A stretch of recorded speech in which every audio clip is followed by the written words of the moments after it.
Good morning to everyone.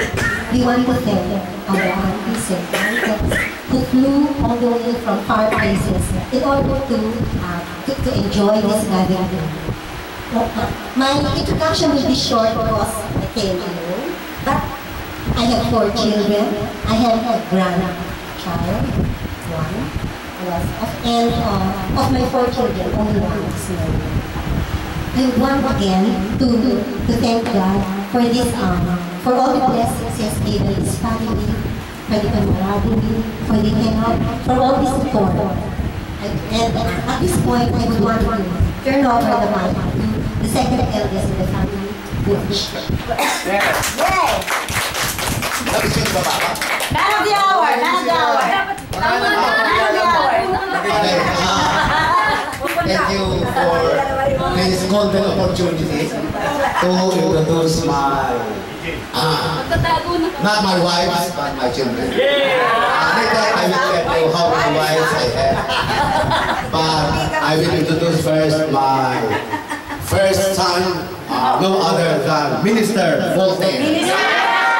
One who has said the prayer, and before we leave, we will again pray for a successful celebration. That is BG.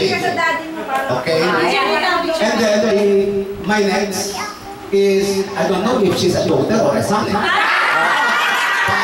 But I believe she is more of a son than a daughter. She was christened Abigail, but now she's called Abdul. Okay? Because she has many girlfriends.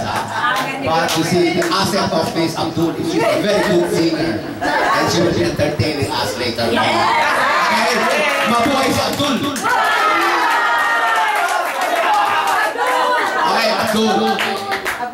Of course, may bunsong anak, ano? Yung bunsong anak ko, si Christian. Mahal na mahal ko itong alam nyo, sa puntang ko na ito, nag-aaral sa college. Hindi pa ko mag-graduate. Oo, malapit na ako mag-retire.